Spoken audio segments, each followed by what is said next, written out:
Bonjour, je vous propose aujourd'hui une vidéo sur l'utilisation de la formule du binôme de Newton pour déterminer la puissance n-ième d'une matrice. Commençons par rappeler la formule du binôme.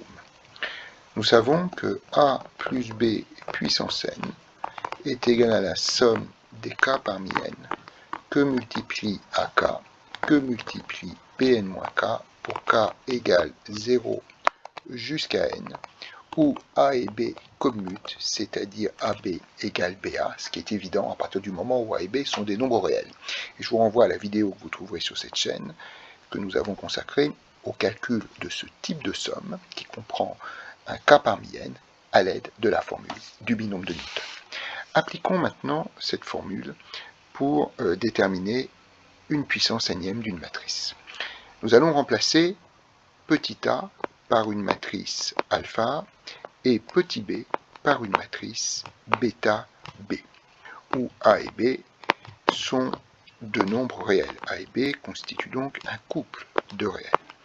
Eh bien, alpha a plus bêta b à la puissance n, dans l'hypothèse où a et b commutent, c'est-à-dire si AB est égal à BA, ça va être égal par la formule du binôme de Newton, qui est juste au-dessus, à la somme pour k égale 0 jusqu'à n des k parmi n, que multiplie à la place de a puissance k, nous allons avoir alpha a à la puissance k, et à la place de b, nous aurons bêta b, qui doit donc se retrouver à la puissance n-k.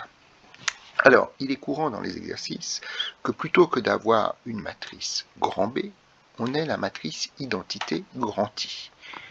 Dans ce cas, alpha plus bêta grand I à la puissance n est égal à la somme, pour k égale 0 jusqu'à n, des k parmi n, que multiplie donc alpha a à la puissance k, que multiplie bêta I à la puissance n-k, et je peux écrire ceci car nous savons qu'une matrice commute toujours avec l'identité, c'est-à-dire AI est égal à IA.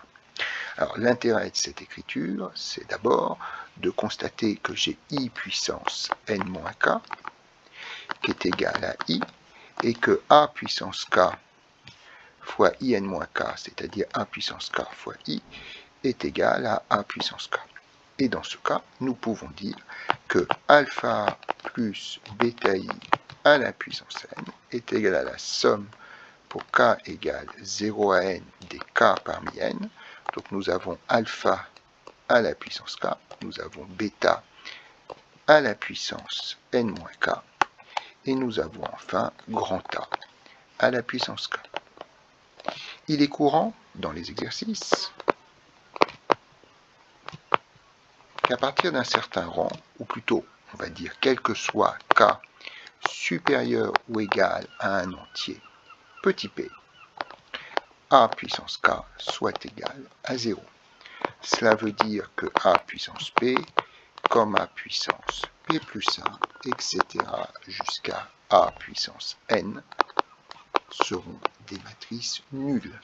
Ce qui veut dire que finalement, alpha plus bêta i à la puissance n va être égal à une somme d'un nombre relativement limité de termes. Si par exemple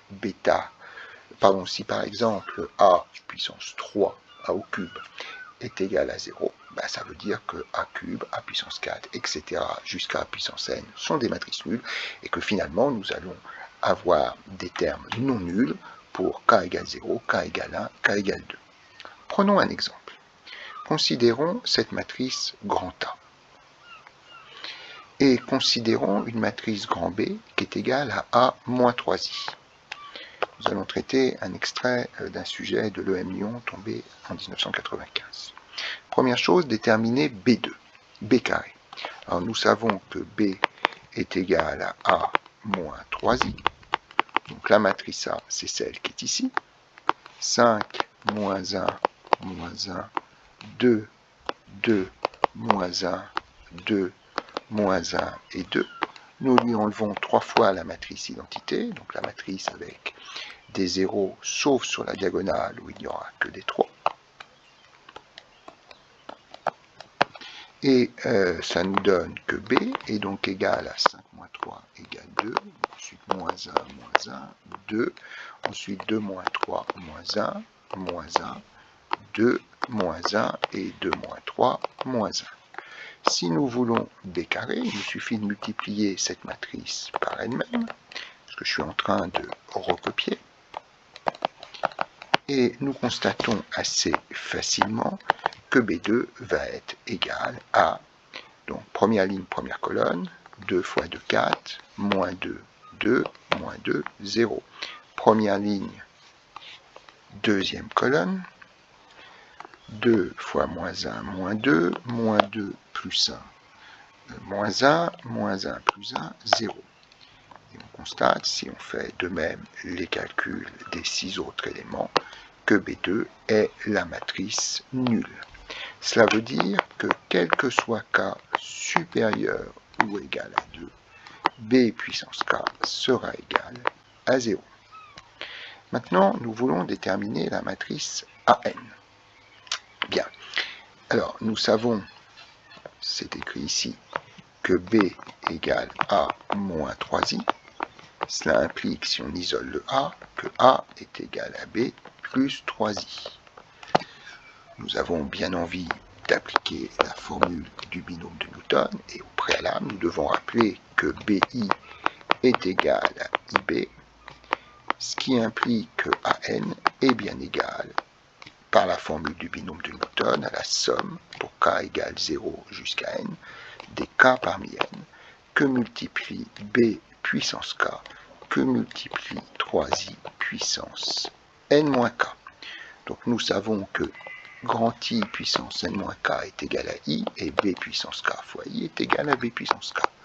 Cela nous permet d'écrire somme pour K égale 0 à N des K parmi N, que multiplie 3 puissance N-K, que multiplie B puissance K.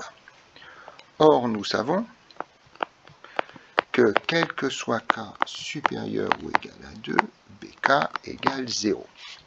Donc, nous allons décomposer la somme qui est ici, de sorte que l'on fasse apparaître les termes non nuls, c'est-à-dire les termes pour lesquels K est strictement inférieur à 2, et ensuite tous les termes correspondant à K supérieur ou égal à 2.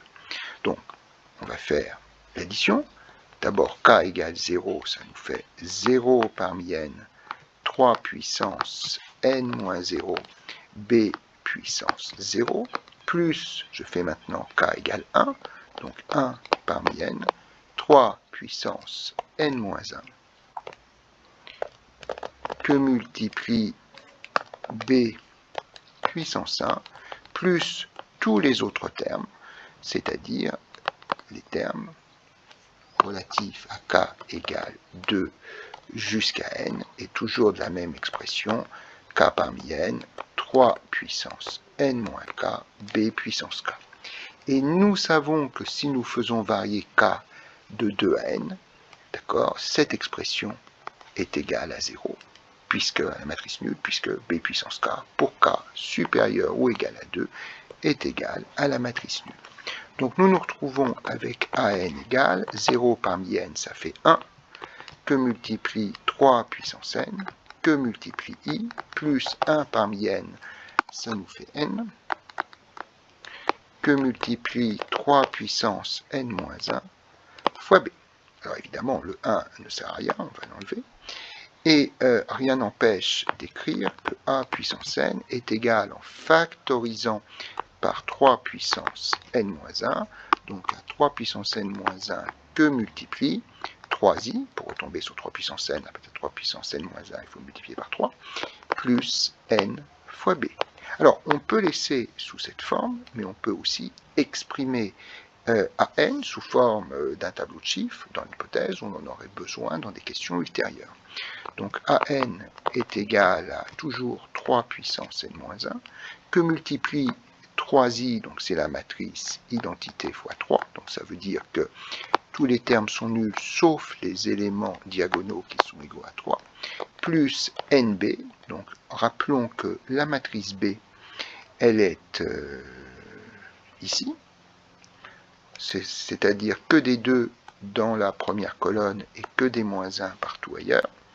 Donc que des 2 dans la première colonne que nous devons multiplier par n, et que des moins 1 partout ailleurs que nous devons multiplier par n. Donc ça nous fait moins n partout ailleurs que dans la première colonne. Et donc en faisant la somme correspondant à ce qui est dans la parenthèse, dans le grand crochet plutôt, 3 puissance n-1 facteur 2, 3 plus 2n, 0 moins n, ça fait moins n. Ensuite, on a 2n.